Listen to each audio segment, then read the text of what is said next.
Hello and welcome.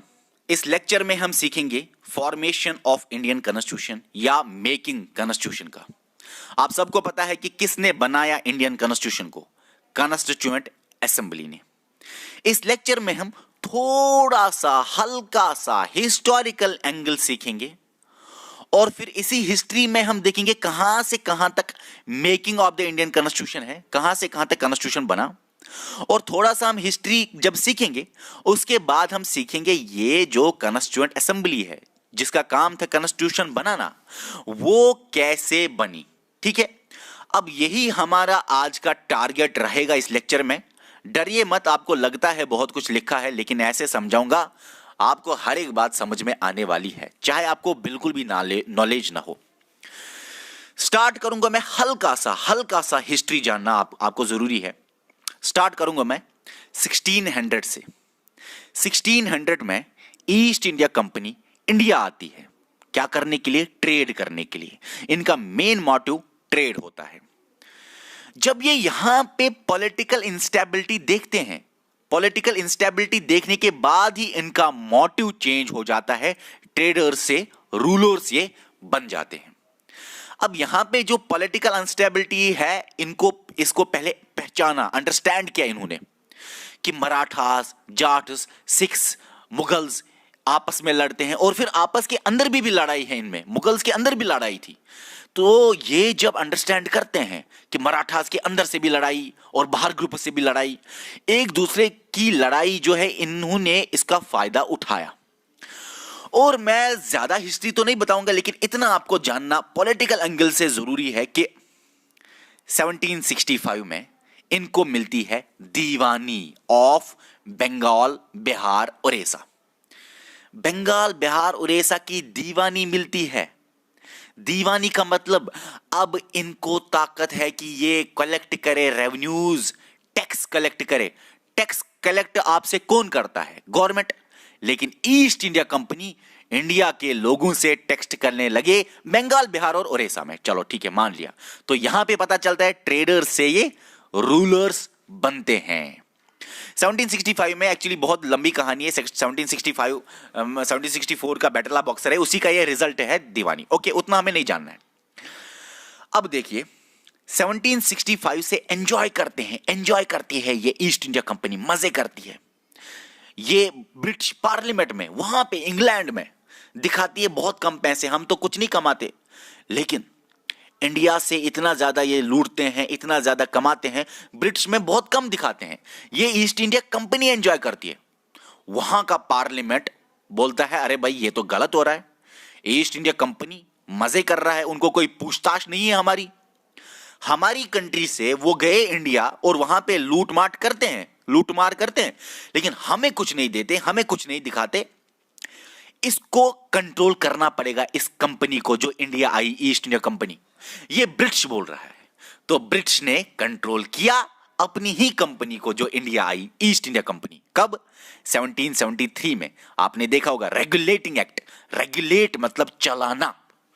British ने east India company को control किया, चलाया, और इस रूल को पड़ता है नाम कंपनी रूल, जो कि 1773 से स्टार्ट हुआ, रिवोल्ट ऑफ 1857 तक।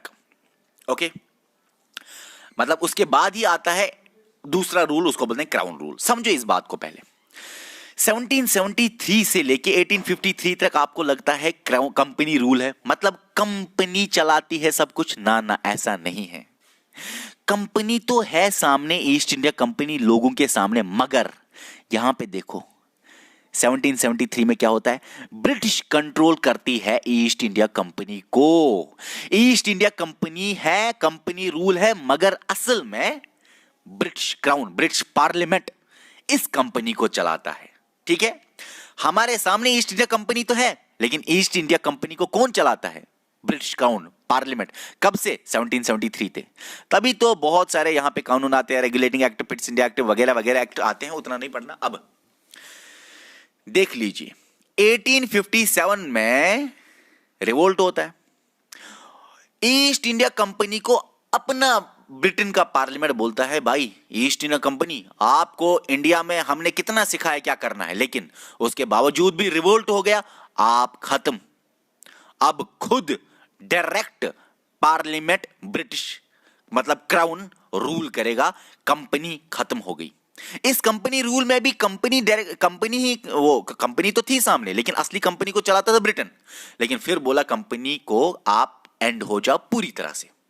अब डायरेक्ट रेस्पॉन्सिबिलिटी है ये ब्रिटिश क्राउन की, डायरेक्ट आएगा ब्रिटिश पार्लियामेंट रूल करने के लिए इंडिया को। उसी को बोलते हैं क्राउन रूल। तो यहां पे ईस्ट इंडिया कंपनी खत्म होती है जब तक आजादी होती है 15 अगस्त 1947 तक। इस दरमियान का रूल जो है, इसी रूल को बोलते हैं क्राउन रूल। ठीक है, अब याद रखना इस क्राउन रूल के दौरान ही कॉन्स्टिट्यूशन बनना स्टार्ट होता है। मैं बताऊंगा 15 अगस्त 1947, ये लिखा है 15 अगस्त 1947 जो है इंडिपेंडेंस डे मनाया जाता है। इसी इंडिपेंडेंस डे के साथ ये क्राउन रूल खत्म हुआ, यहां से यहां तक क्राउन रूल था। लेकिन याद रखिए आप, इसी क्राउन रूल के इस टाइम पे 1947 पे आजादी मिली, लेकिन 1946 9 दिसंबर 1946 से ही कॉन्स्टिट्यूशन बनना स्टार्ट हुआ। किसने बनाया? Constituent assembly. पहली मीटिंग कॉन्स्टिट्यूएंट असेंबली की कब थी? 9 दिसंबर 1946। तो कॉन्स्टिट्यूएंट असेंबली ने कॉन्स्टिट्यूशन बनाना स्टार्ट किया कब से? 9 दिसंबर 1946 से। कब तक कॉन्स्टिट्यूशन बना? 26 नवंबर 1949 तक कॉन्स्टिट्यूशन बना।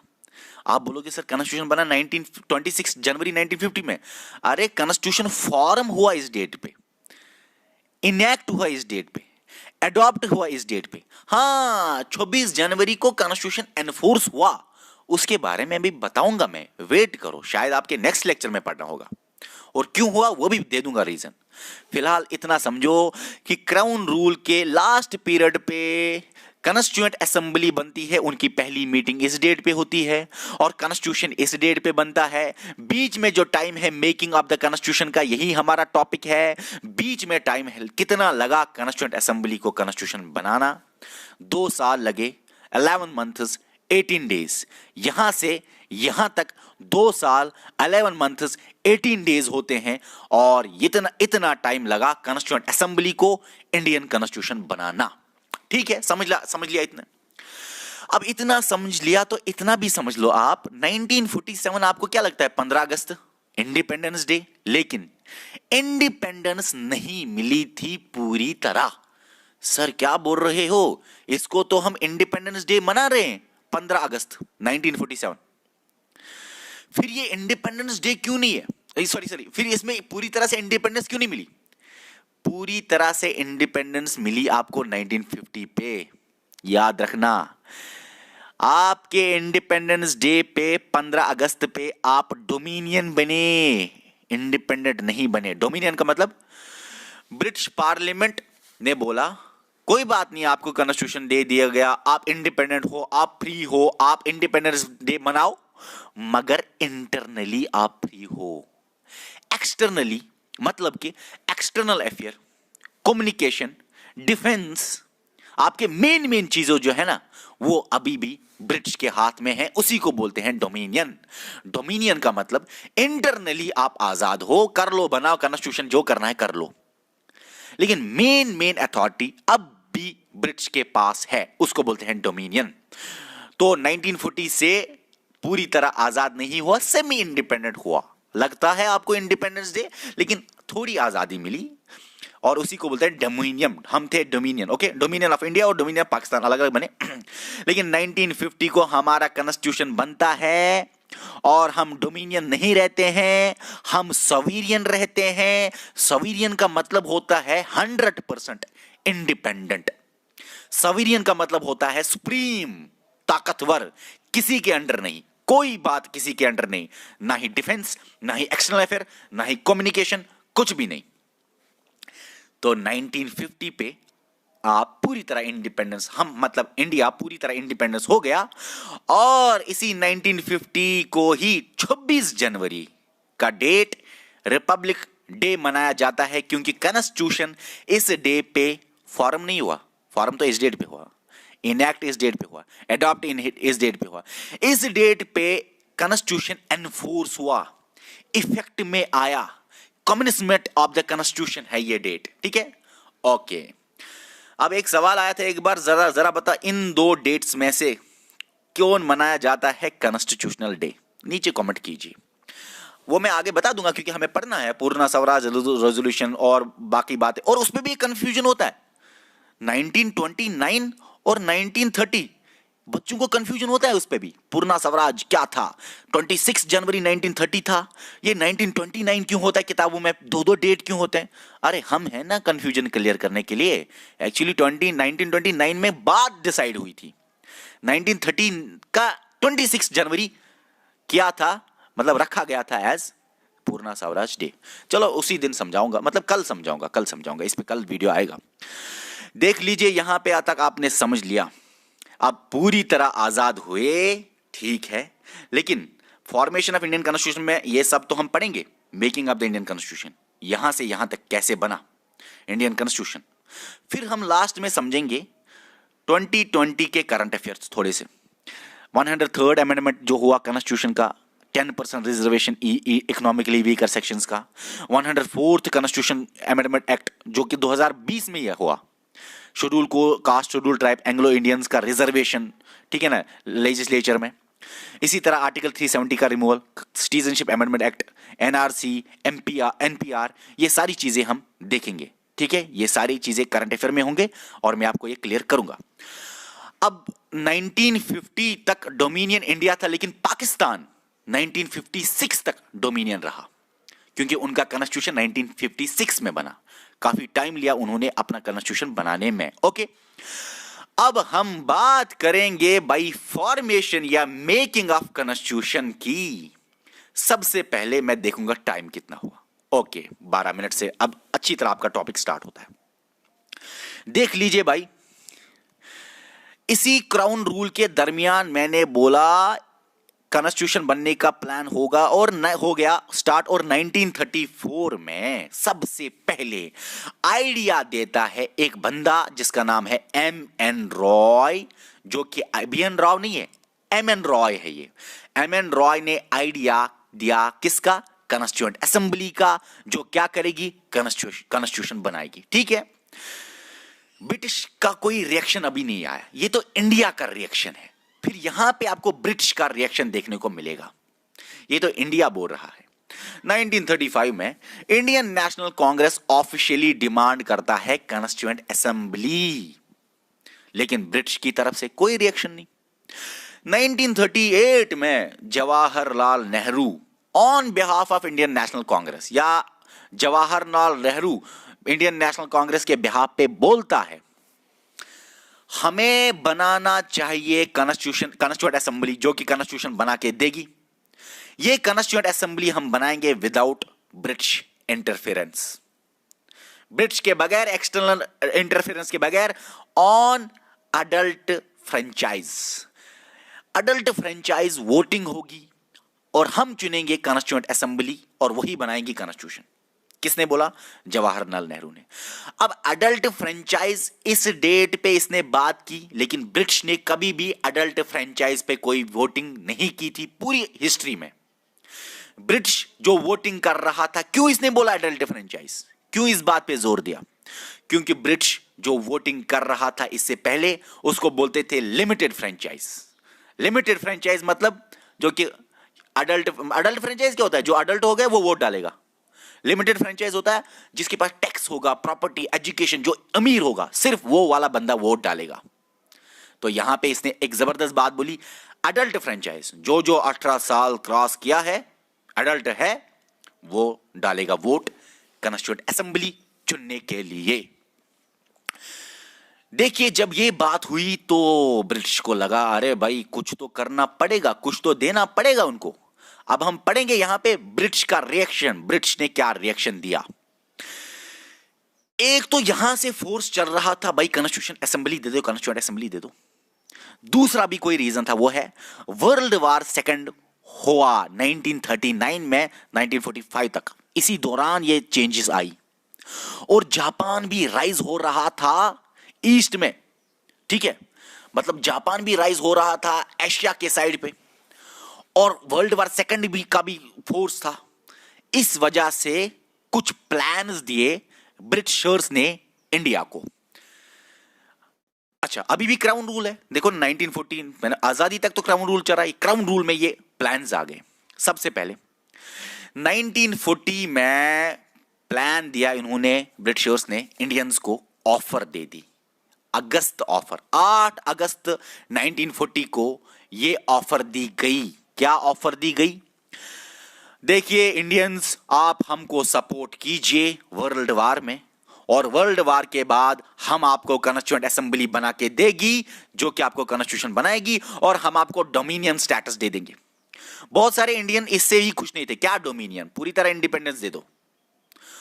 और भी कांग्रेस ने इसको रिजेक्ट क्यों किया बताऊंगा। इस अगस्त ऑफर में जबकि वाइसराय जबकि वाइसराय था लिंगलित गो, और इसी वाइसराय ने ये रखा था इंडियंस के सामने अगस्त ऑफर, लेकिन अगस्त ऑफर फेल हुआ। फेल होने का रीजन क्या है? फेल होने का रीजन है पहला ये कि सपोर्ट हम करेंगे आपको, वार के बाद आप कॉन्स्टिट्यूएंट असेंबली बना के दोगे, तो इसलिए फेल हुआ। डोमिनियन की बात कर रहे हो, बहुत सारे बोल रहे थे डोमिनियन का, पूरी तरह से इंडिपेंडेंस दे दो आप क्या बोल रहे हो, इंटरनली फ्री एक्सटर्नली आप चलोगे। और कांग्रेस ने इसको खास तौर पे इस बात पे रिजेक्ट किया कि आपने इस अगस्त ऑफर में मुस्लिम लीग का वीटो रखा है, क्योंकि अगस्त ऑफर में इन्होंने बोला देखो कॉन्स्टिट्यूएंट असेंबली जो बनेगी और उस पर जो जो डिसाइड होगा, जो मुस्लिम लीग है और कांग्रेस है और भी बाकी छोटी छोटी पार्टीज है, उन सब का ख्याल रखा जाएगा, और खासकर मुस्लिम लीग जब तक अप्रूव ना करेगी कांग्रेस की कोई बात नहीं मानी जाएगी। मतलब कॉन्स्टिट्यूशन में जो जो बात होगी मुस्लिम लीग उसको अप्रूव करेगी, कांग्रेस भी अप्रूव करेगी, मुस्लिम लीग भी अप्रूव करेगी। लेकिन मुस्लिम लीग का खास मेंशन था, मतलब मुस्लिम लीग का वीटो था। वीटो मतलब जब तक वो ना बोले तब तक कोई भी बात कॉन्स्टिट्यूशन में नहीं डालेगी। कॉन्स्टिट्यूएंट असेंबली जो बनाई जाएगी, कॉन्स्टिट्यूएंट असेंबली जो बनाई जाएगी वो कॉन्स्टिट्यूशन में कोई भी ऐसी बात नहीं डालेगी जो कि मुस्लिम लीग के अपोजिट हो, मतलब मुस्लिम लीग जब तक उसको हाँ ना करे। तो कांग्रेस ने इसको रिजेक्ट किया, और इतनी खराब बातें, अभी वार को सपोर्ट करो फिर देंगे और डोमिनियन देंगे। अरे कांग्रेस ने, गांधी जी ने बोला इंडिविजुअल सत्याग्रह कीजिए, इंडिविजुअल लेवल पे कीजिए ताकि वायलेंस ना हो, अलग अलग सत्याग्रह कीजिए। सत्याग्रह पता है क्या है? नीचे कमेंट में जरा करो, मैं देखना चाहता हूं सत्याग्रह आपको पता है क्या है, इसका मीनिंग मुझे बता बस। देखिए मार्च 1942 में ये फेल हो गया, तो नया कोई प्लान देना था, नई कोई ऑफर देनी थी। मार्च 1942 में एक ऑफर आता है क्रिप्स मिशन। क्रिप्स मिशन आता है, सर स्टैफोर्ड क्रिप्स ये लाता है। उस टाइम मुझे बताइए वाइसराय कौन था? उस टाइम भी वाइसराय था वही जो ऊपर था, लिंगलित गो ही उस टाइम भी वाइसराय था। ओके ओके, अच्छा ठीक है। अब क्रिप्स मिशन में एक स्पेशल क्लास था जिसकी वजह से क्रिप्स मिशन फेल हुआ, क्योंकि क्रिप्स मिशन को मुस्लिम लीग ने रिजेक्ट किया और यह फेल हुआ, क्योंकि इसके अंदर था एक क्लास, उसको बोलते थे इफ। क्रिप्स मिशन ने क्या बोला कि देखिए जो हम आपको ये बातें कह रहे हैं, ये हम आपको कॉन्स्टिट्यूशन बना के देंगे, कोई बात नहीं, वार तक इंतजार करने की कोई जरूरत नहीं, टेंशन मत आप लीजिए। लेकिन अगर अगर अगर दोनों पार्टीज एक्सेप्ट करें, मुस्लिम लीग भी और कांग्रेस भी। मुस्लिम लीग ने रिजेक्ट किया, बोला नहीं भाई, हमको अब चाहिए सेपरेट कॉन्स्टिट्यूएंट असेंबली और सेपरेट कॉन्स्टिट्यूशन, सेपरेट कंट्री, इसलिए हम अब नहीं मानेंगे एक कॉन्स्टिट्यूएंट असेंबली। तो मुस्लिम लीग ने रिजेक्ट किया, क्रिप्स मिशन फेल हुआ, क्योंकि क्रिप्स मिशन में लिखा था इफ। ये स्पेशल बात थी, इफ अगर दोनों के दोनों राजी हो जाए तब कॉन्स्टिट्यूशन बना के देंगे। देखो अगर ये राजी हो जाता, क्रिप्स मिशन के बेसिस पे कॉन्स्टिट्यूशन बनता, लेकिन क्रिप्स मिशन भी फेल हुआ क्योंकि मुस्लिम लीग ने बोला ना ऐसा नहीं चलेगा। जब क्रिप्स मिशन फेल हुआ और गांधी जी ने और कांग्रेस ने बोला देखो भाई ये जो आ रहे हैं वहां से प्लान्स, इसमें कोई ना कोई इफ होता रहता है, ये तो लंबी बात कर रहे हैं, ये तो कोई ना कोई रखते हैं प्लान में कुछ ना कुछ ऐसा जिससे कोई प्रॉब्लम आ जाती है, ऐसा नहीं चलेगा भाई। तो क्विट इंडिया मूवमेंट लॉन्च किया गया। क्विट इंडिया मूवमेंट लॉन्च किया गया, किसका रिएक्शन था ये? Cripps mission. इंडिविजुअल सत्याग्रह किसका रिएक्शन था? अगस्त ऑफर का। तो हर एक ऑफर का कोई ना कोई रिएक्शन आता है इंडियंस की तरफ से। तो क्विट इंडिया मूवमेंट लॉन्च हुआ, उसके बाद ब्रिटिश ने एक जबरदस्त प्लान भेजा। 1946 में आए ये यहां पे, लेकिन ये फेल भी हुआ पास भी हुआ। अब सर ये फेल भी हुआ पास भी हुआ, इसका मतलब क्या? देखो आपको लिखना है ये पास ही हुआ एग्जाम में, लेकिन कैबिनेट मिशन प्लान जो प्लान आया 1946 पे, इन्होंने यहां पे ये रीच हुआ इंडिया में कैबिनेट मिशन प्लान। और इस टाइम जो वाइसराय ऑफ इंडिया था वो कौन था? वेवल। ठीक है, वाइसराय पता है ना क्या है? अरे भाई जब जब जब जब जब ब्रिटिश रूल आया ना, एक बात समझाना चाहूंगा बस 1 मिनट में, आधे मिनट, अरे 30 सेकंड्स में एक बात समझाना चाहूंगा। जब कंपनी रूल था, पहले गवर्नर ऑफ बंगाल था, फिर गवर्नर जनरल ऑफ बंगाल हुआ, फिर गवर्नर जनरल ऑफ इंडिया हुआ, फिर गवर्नर जनरल, ऐसे हेड होते थे यहां पे इंडिया में। लेकिन जब क्राउन रूल आया तो इन्होंने गवर्नर जनरल की पोस्ट खत्म की। पता है कौन सा पोस्ट दिया? वाइसराय पोस्ट रखा, और सेक्रेटरी ऑफ स्टेट भी पोस्ट रखा। और क्राउन रूल में चलता रहा वाइसराय, सेक्रेटरी ऑफ स्टेट चलता रहा वाइसराय। और इस डेट पे जब खत्म हुआ, उसके बाद डोमिनियन में ब्रिटिश की तरफ से गवर्नर जनरल फिर से आया, गवर्नर जनरल ऑफ इंडिया। ठीक है, बात करेंगे हम, कोई बात नहीं, आगे भी ये बात आएगी एक जगह। लेकिन इतना याद रखा ना, क्राउन रूल में एक पोस्ट जनरेट हुआ वाइसराय का, और यही हम कर रहे हैं वाइसराय की बात। दोनों जगहों पे जो फेल हुए, वाइसराय सेम ही था, लिंगलिदगो, और यहां पे अच्छा मुझे बताओ, वाइसराय तो ठीक है, ब्रिटिश का प्राइम मिनिस्टर कौन था इन दो ऑफर्स में? दोनों ऑफर्स में सेम था ब्रिटिश का प्राइम मिनिस्टर, पता है कौन? Winston Churchill. अगस्त ऑफर भी, क्रिप्स मिशन भी उसी के टाइम पे जो कि ब्रिटिश का प्राइम मिनिस्टर था, कौन? Winston Churchill. अच्छा, यहां पे थर्ड में वाइसराय चेंज होता है, वेवेल, और वहां पे भी प्राइम मिनिस्टर दूसरा होता है, पता है कौन? क्लीमेंट एटली। अगर आप लिखना चाहते हो लिख लो। अरे क्लीमेंट एटली ने एक जबरदस्त बात बोली, पता है? फरवरी, Clement Attlee prime minister of Britain, फरवरी 1947 में पता है क्या बोले उसने? अरे भाई जल्दी छोड़ो इंडिया को, जल्दी छोड़ो, जल्दी वापस आओ, इंग्लैंड अब लीव करेगा इंडिया बाय जून 1948। इंडियंस ने बोला अरे भाई इतनी जल्दी क्यों जा रहे हो, इतनी जल्दी मत जाओ। पहले तो इंडियंस बोलते थे जाओ जाओ, फिर जब क्लीमेंट एटली ने बोला हम जल्दी निकलेंगे, इंडियंस ने बोला अरे अभी इतनी जल्दी मत जाओ, पहले हमारा ये साथ दे दो, ये मसला हल करने के लिए। ये जब तक इंडियन इंडिपेंडेंस एक्ट नहीं आता, इंडिया और पाकिस्तान आजाद नहीं होता, तब तक यहीं रहो, नहीं तो वायलेंस बढ़ जाएगा मुस्लिम लीग और खासकर कांग्रेस में। ओके, देख लीजिए इस बात को कि इस डेट पे आता है कैबिनेट मिशन प्लान, जिसके टाइम पे वेवेल होता है वाइसराय, और वहां पे ब्रिटिश प्राइम मिनिस्टर होता है क्लीमेंट एटली। ये फेल होता है क्योंकि कांग्रेस और मुस्लिम लीग किसी एग्रीमेंट पे नहीं आते थे, जिसमें इस कैबिनेट मिशन प्लान में फिर चेंजेस लाए गए, और बाद में ये पास हुआ, और इसी कैबिनेट मिशन प्लान से फिर कॉन्स्टिट्यूएंट असेंबली बनी। लेकिन कैबिनेट मिशन प्लान के 3 मेंबर थे, अलेक्जेंडर लॉरेंस क्रिप्स, ऐसे मैंने याद रखा है, आफाक लाउ क्रिप्स, क्योंकि ऊपर क्रिप्स मिशन है ना, क्रिप्स मिशन में क्रिप्स बनता था, वो यहां पे भी था।